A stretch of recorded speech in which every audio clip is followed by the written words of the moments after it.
The mess hall was silent. Not the comfortable kind of silence, nor even the tense kind that followed an argument. This was the sort of silence that came with deep, primal unease. A silence that only deepened when the human picked up their knife. Sergeant Callum Voss barely noticed. He was too busy slicing into his steak, savoring the way the juices seeped onto his plate. It wasn't even real meat, just a synthetic protein slab from the ship's fabricator, but it was close enough. It had been a long day, and he was starving. Across the table, Lieutenant Jorah of the Tlaxian brood shifted uncomfortably, his segmented fingers clicking against the surface. His 4 violet eyes darted between the human and the plate. "You consume flesh," Jorah said at last, his voice barely above a whisper. Callum paused mid-bite, fork hovering in the air. He swallowed. "Yeah, and?" The gathered crew, all of various species, visibly tensed. Captain Vela, a towering reptilian Othric, exhaled slowly, her scaled hands clasped tight. "It's not a matter of sustenance,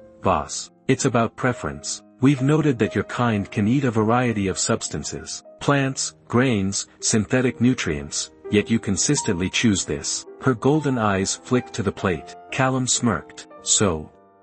Tlaxians prefer fermented fungi. Othrics like live prey. Everyone's got a favorite." Jorah flinched at the comparison. "But your kind, you have no need for it. And yet you consume the flesh of the once living with enthusiasm." His mandibles clicked rapidly, a sign of distress. "You disassemble muscle and sinew with those blades, and chew with those bone-crushing teeth." Callum sighed, setting down his utensils. "Look, I get it. This freaks you out. But humans evolved to eat meat. It's in our nature. That doesn't mean I'm gonna eat any of you." The table remained unconvinced. Callum wiped his mouth, pushing his plate away. He could feel the weight of their stares, the fear in their postures. He'd been through countless battles with this crew, saved some of their lives. And yet, here they were, looking at him like he was some kind of predator. "You would, though." The whisper came from the far end of the table. A Xyrix engineer, a small, rodent-like being, barely met Callum's gaze. "If it came down to survival," she continued, voice quivering,